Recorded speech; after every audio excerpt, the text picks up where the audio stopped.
Vamos a hablar con Miriam Bregman. Ella es dirigente del PTS, del Frente de Izquierda y exdiputada nacional, y fue una de las voces que se vio en estos días justamente y que llamó la atención porque se definió en términos políticos en contra de la detención a Cristina Fernández de Kirchner. ¿Cómo estás, Miriam? Nancy Pasos te saluda.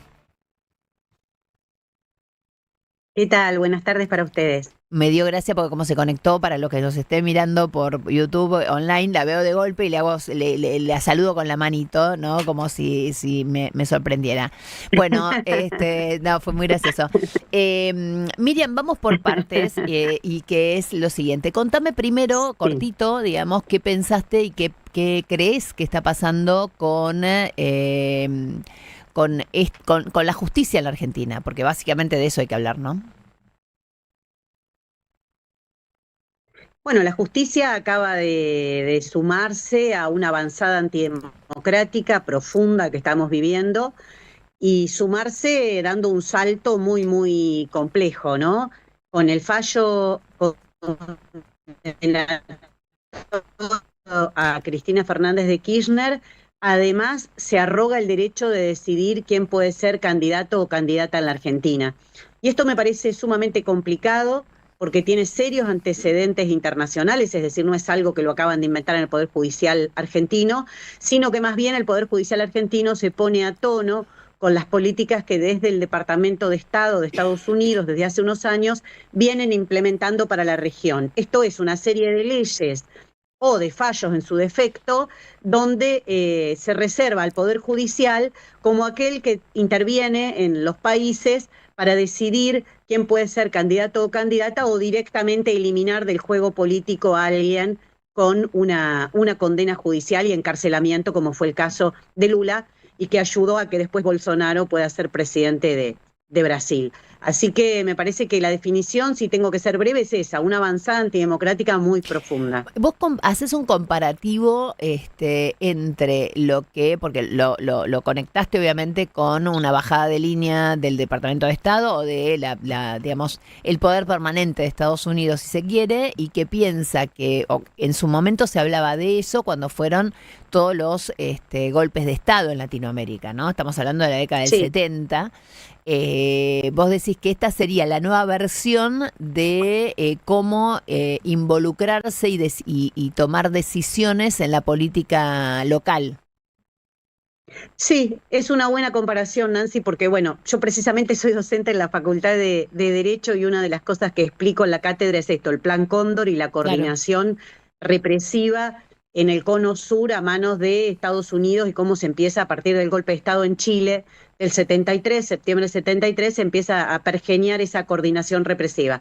Ahora, obviamente, es con otros mecanismos. Para un minutito. Sí.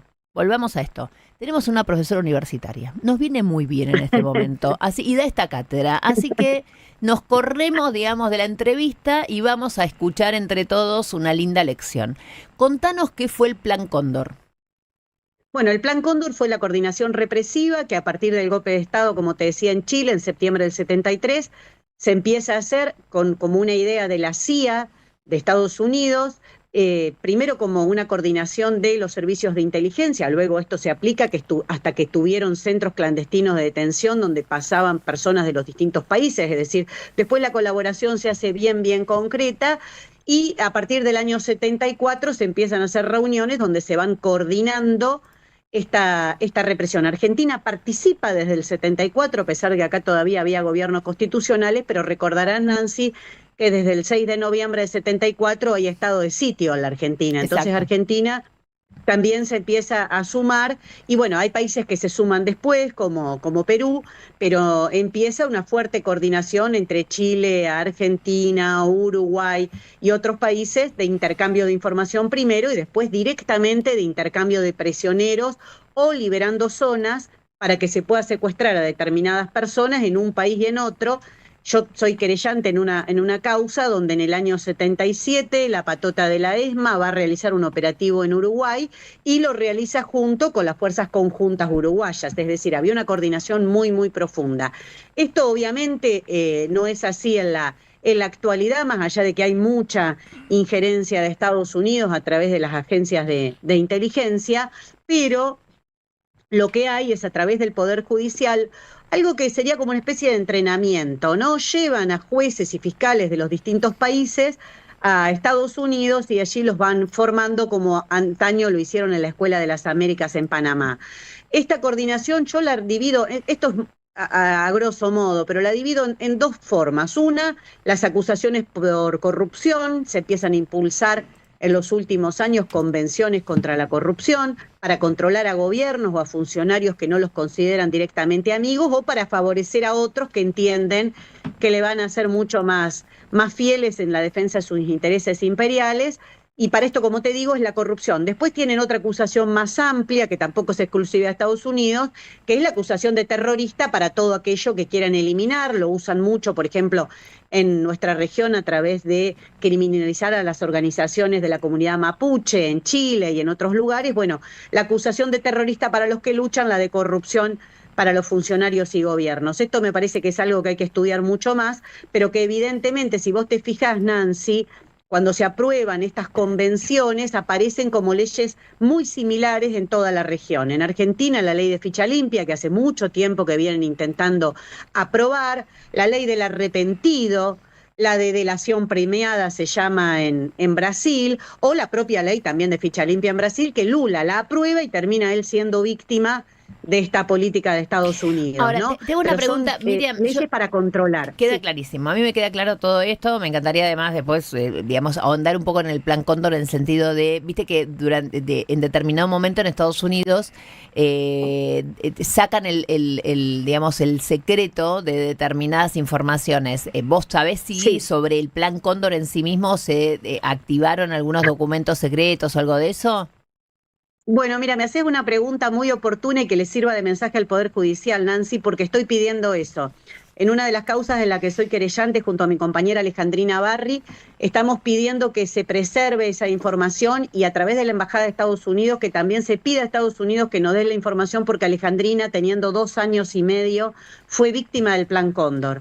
Entonces estamos pidiendo eso. Alguna información se ha abierto, además hay algo que es inocultable porque se encontraron en Paraguay hace unos años, hace varios años, los archivos, los llamados archivos del terror, donde Martín Almada es el abogado que trabajó mucho eso en Paraguay, se encuentra una habitación concretamente llena de archivos donde se demostraba toda la coordinación represiva en el Cono Sur. Qué Es decir, bárbaro. es innegable. ¿Qué Están pasó? los archivos ahí, bueno, se conocieron como archivos del terror. Pero yo estoy bastante segura que Estados Unidos tiene más. Sus empresas multinacionales en la Argentina tenían información que acá ni los organismos de derechos humanos que ya luchaban contra la dictadura en la propia dictadura, ¿no? Ese gran ejemplo argentino de valentía, de Sí, sí, coraje, obvio. de haber luchado contra la dictadura como madres y abuelas durante la propia dictadura.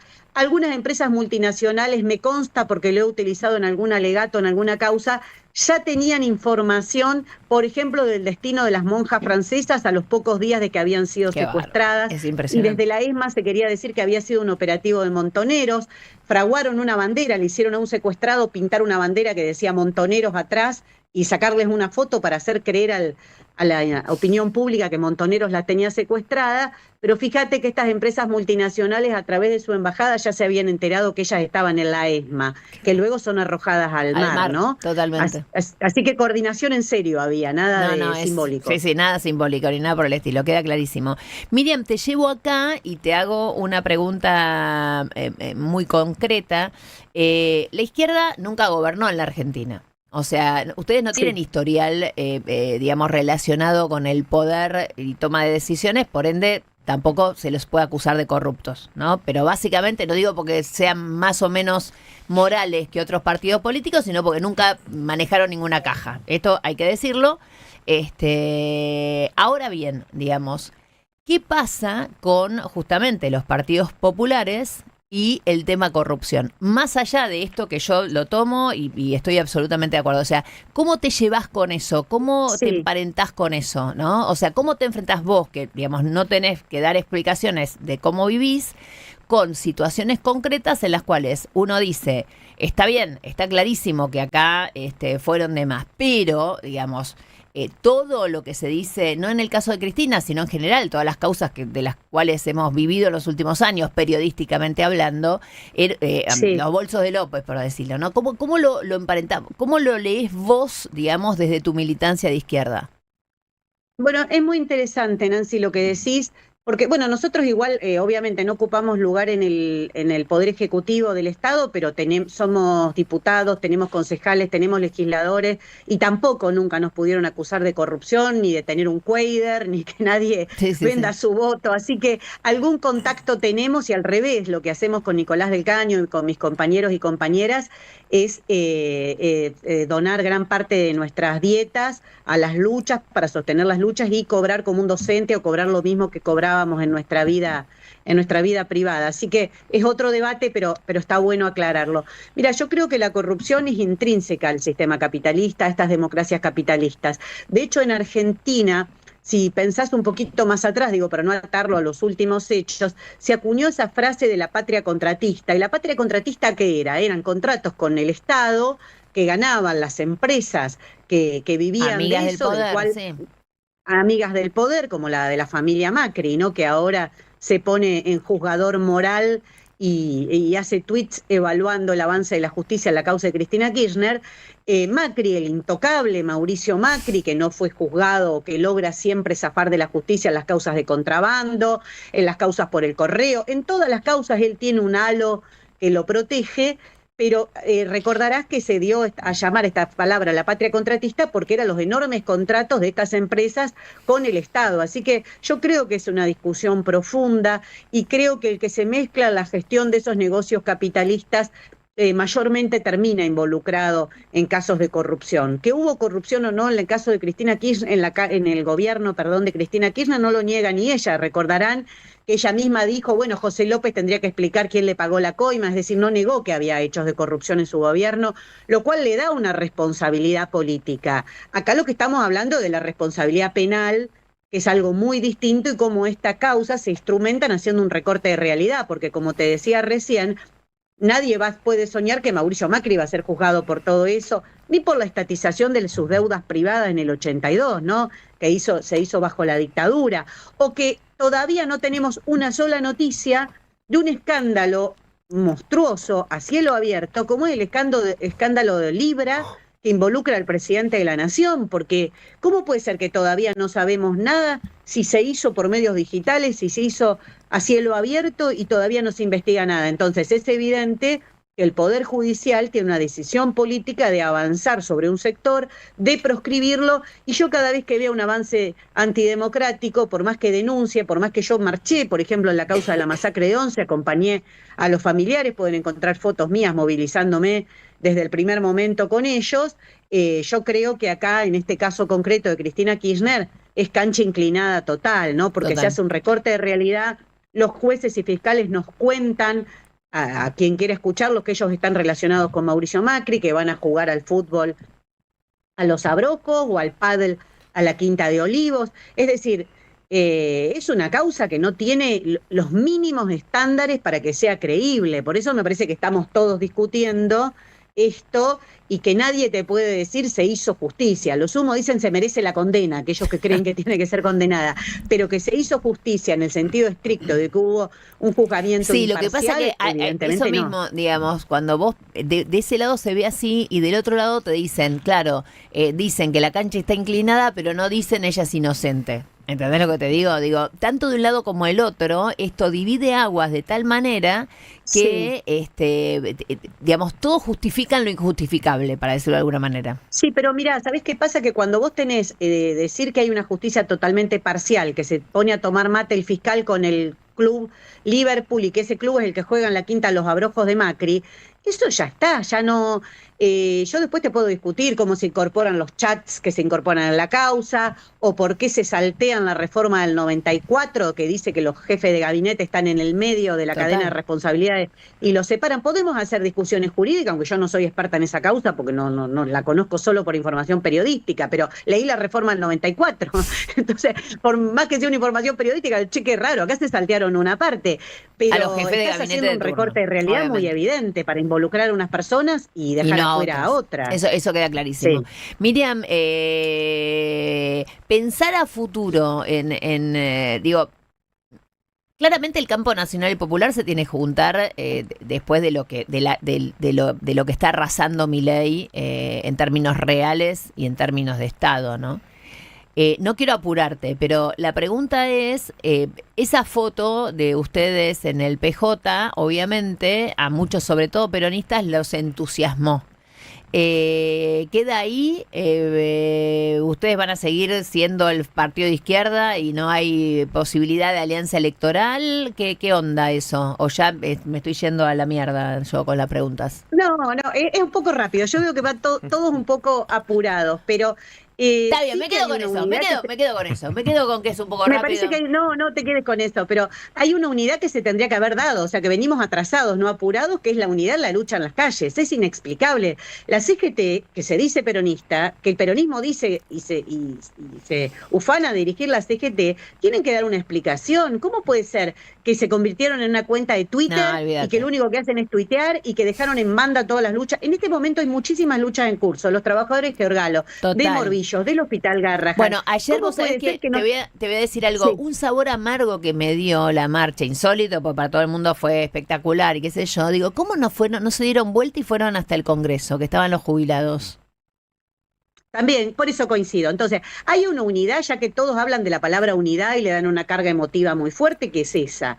Ahí hay algo. Y después, la segunda parte, que es la electoral, que vos la decís, o sea, esta la podríamos hacer ahora. Nada te impide que nos sumemos todos los miércoles, que empecemos a luchar y unir a todos los conflictos que hay, y empecemos a pensar en serio cómo derrotar el plan de Milei, que para mí se lo derrota en la calle. Porque si decimos que atrás están todos los poderes fácticos, y ahí voy a lo electoral, no hay alquimia electoral que te salve de pelear contra la Embajada de Estados Unidos, la EA, todos los dueños del país, los dueños de todas las cosas, como decía Rodolfo Walsh. Entonces, poner todo en una carga electoral es una película que ya vimos, se llama Ay 2019 y fíjate cómo terminó.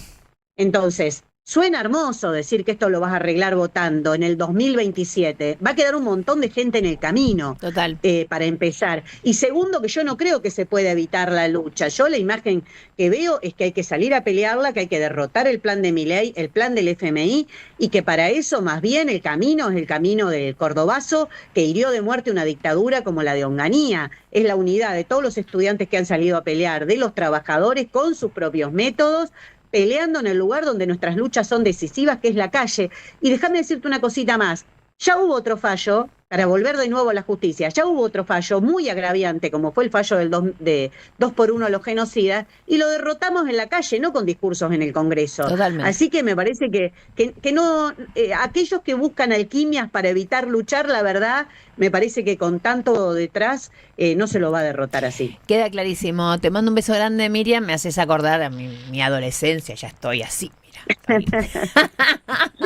Bueno, es bueno acordarse de la adolescencia porque los pibes están luchando mucho. Pero por eso te digo, gracias, Nancy, hasta luego. Yo no evolucioné, me quedé ahí. Chau, chau.